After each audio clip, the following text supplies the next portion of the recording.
Hello everyone, welcome back to my channel. This is Sharmin.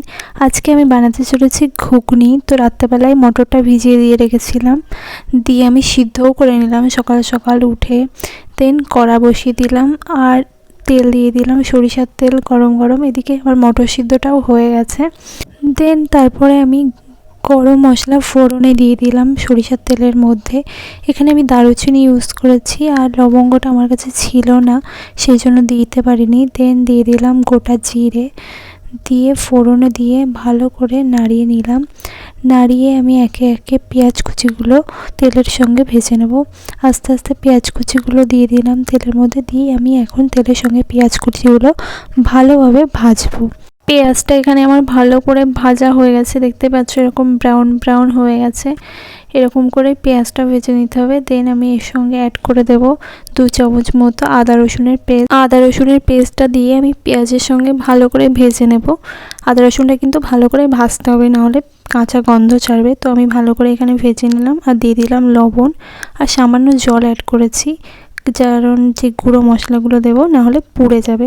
দেন একে একে পরিমাণ মতো হলুদ গুঁড়ো, লঙ্কার গুঁড়ো সমস্ত কিছু আমি এর মধ্যে অ্যাড করে দিয়ে এখন মশলাটার সঙ্গে ভালো করে এটাকে কষাবো। দেন এখানে আমি একটু চানা মশলাও অ্যাড করে দিলাম। এটা সানরাইজের চানা মশলা, এটা ঘুগনিতে ইউজ করলে বেশ ভালো লাগে খেতে, একটা ফ্লেভারটা দারুণ আসে। দেন দেখতে পাচ্ছেন আমার মশলা কষানো একদমই কমপ্লিট হয়ে গেছে। এরকম ঠিক মশলাটা এইভাবেই কষিয়ে নিতে হবে। মশলাটা একদম সুন্দরভাবে কষানো আমার হয়ে গেছে। দেন আমি এখানে একে একে আলুটা এর মধ্যে অ্যাড করে দেবো। যে আলুটা আমি ঘুগনিতে 4টে বড় সাইজের আলু দিয়েছি, বিকজ আমার বাড়িতে আলু খেতে সবাই খুব পছন্দ করে। আর এটা যেহেতু সকালবেলা আমি লুচির সঙ্গে পরিবেশন করব, সেই জন্য একটু বেশি করে আলু দিয়ে দিলাম। সো আলুটা দিয়ে আমি ভালো করে এটার মশলাটার সঙ্গে কষিয়ে নেব।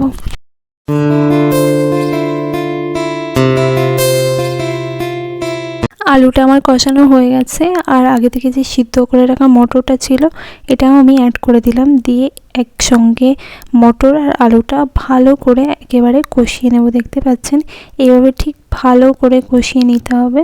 আমার কিন্তু ঘুগনি খেতে খুবই ভালো লাগে। আমাদের বাড়িতে আমি সবথেকে ঘুগনি খেতে পছন্দ করি।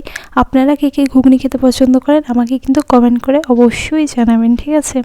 আর তারপরে আমি এখানে জল অ্যাড করে দিলাম, দিয়ে ঢাকা দিয়ে দেবো। এবার জলটা ফুটুক।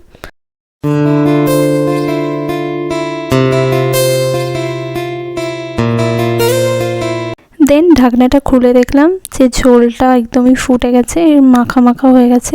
আলুটা আমার একদমই সিদ্ধ হয়ে গেছে আর মটর তো আগে থেকেই সিদ্ধ করে রাখা ছিল। সো ওপর থেকে গরম মশলা ছড়িয়ে 2 মিনিট ফুটিয়ে আমি গ্যাসের ফ্লেমটাকে অফ করে দেব।